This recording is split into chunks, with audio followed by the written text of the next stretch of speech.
নবম শ্রেণিক ইতিহাস পাঠ্য বইয়ে চতুর্থ অধ্যায় শিল্প বিপ্লব, উপনিবেশবাদ ও সাম্রাজ্যবাদ এই অধ্যায় থেকে সেকেন্ড ইউনিট টেস্ট পরীক্ষা এবং ফাইনাল পরীক্ষার জন্য কোন কোন 2, 4 ও 8 নম্বরের প্রশ্ন গুরুত্বপূর্ণ সেগুলো নিয়ে আলোচনা করা হয়েছে এই ভিডিওটির মাধ্যমে। তাই তোমরা ভিডিওটি স্কিপ না করে প্রথম থেকে শেষ পর্যন্ত দেখতে থাকো।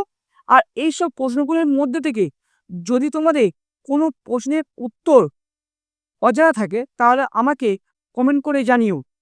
আর ইতিহাস পাঠ্য বই এর অন্যান্য অধ্যায়ের সাজেশন পেতে হলে এই চ্যানেলের প্লেলিস্টে গিয়ে ক্লাস 9 হিস্ট্রি প্লেলিস্ট ওপেন করলে তোমরা কিন্তু অন্যান্য অধ্যায়ের সাজেশনগুলো দেখতে পারবে।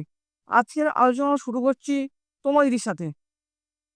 শিল্প বিপ্লব, উপনিবেশবাদ ও সাম্রাজ্যবাদ। প্রশ্নমান 2। 1 নম্বর প্রশ্নটি হলো শিল্প বিপ্লব বলতে কি বোঝো? 2 নম্বর প্রশ্নটি হলো কারখানার প্রথা বা ফ্যাক্টরির প্রথা বলতে কি বোঝো? 3 নম্বর প্রশ্নটি হলো প্যারি কমিউন গঠনের উদ্দেশ্য কি ছিল? 4 নম্বর প্রশ্নটি হলো সেরাজীবো হত্যাকাণ্ড কি অথবা দিয়ে প্রথম বিশ্বযুদ্ধের প্রত্যহ কারণ কি? এই প্রশ্নটিও তোমাদের পরীক্ষায় আসতে পারে। 5 নম্বর প্রশ্নটি হলো কোন মহাদেশকে কেন অন্ধকারাচ্ছন্ন মহাদেশ বলা হয়? 6 নম্বর প্রশ্নটি হলো ঘেটো কি? 7 নম্বর প্রশ্নটি হলো রক্তাক্ত রবিবার কি? 8 নম্বর প্রশ্নটি হলো টাক সিস্টেম কি? 9 নম্বর প্রশ্নটি হলো দ্বিতীয় শিল্প বিপ্লব বলতে কি বোঝো? 10 নম্বর প্রশ্নটি হলো চীনে কিভাবে মুক্তোদর নীতি ঘোষিত হয়? 11 নম্বর প্রশ্নটি হলো মরক্কো সংকট কি? 12 নম্বর প্রশ্নটি হলো ত্রিশক্তি আঁতাত ও ত্রিশক্তি মৈত্রী কবে কোন কোন দেশের মধ্যে স্বাক্ষরিত হয়? 13 নম্বর প্রশ্নটি হলো লুডাইট আন্দোলন বলতে কি বোঝো? 14 নম্বর প্রশ্নটি হলো ওয়ার্ল্ড পলিটিক বা বিশ্বনীতি কি? 15 নম্বর প্রশ্নটি হলো শ্রম বিভাজন নীতি বলতে কি বোঝো? 16 নম্বর প্রশ্নটি হলো সমাজতন্ত্রবাদ কি? 17 নম্বর প্রশ্নটি হলো ওয়াগাতির সংকট বলতে কি বোঝো? 18 নম্বর প্রশ্নটি হলো সুয়েজ খালের গুরুত্ব কি? 19 নম্বর প্রশ্নটি হলো উগ্র জাতীয়তাবাদ কাকে বলে? 20 নম্বর প্রশ্নটি হলো শিল্প বিপ্লবের উড়ানকাল বলতে কি বোঝো? 21 নম্বর প্রশ্নটি হলো পিটারলু হত্যাকাণ্ড কি? 22 নম্বর প্রশ্নটি হলো কে কেন ইংল্যান্ডকে বিশ্বের কারখানা বলেছেন? 23 নম্বর প্রশ্নটি হলো উত্তর দক্ষিণ বিভাজন বলতে কি বোঝো?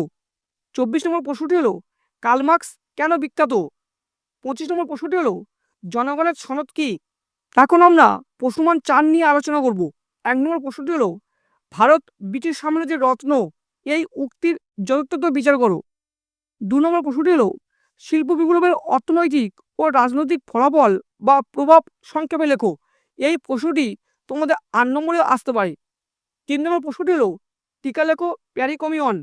4 নম্বর প্রশ্নটি হলো টিকা লেখো প্রথম বিশ্বযুদ্ধের প্রত্যক্ষ কারণ বা সেরাজীবো হত্যাকাণ্ড।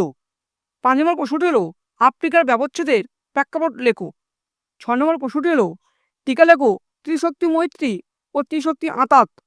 7 নম্বর প্রশ্নটি হলো শিল্প বিপ্লব থেকে উপনিবেশবাদের জন্ম কিভাবে হয়েছিল ব্যাখ্যা করো।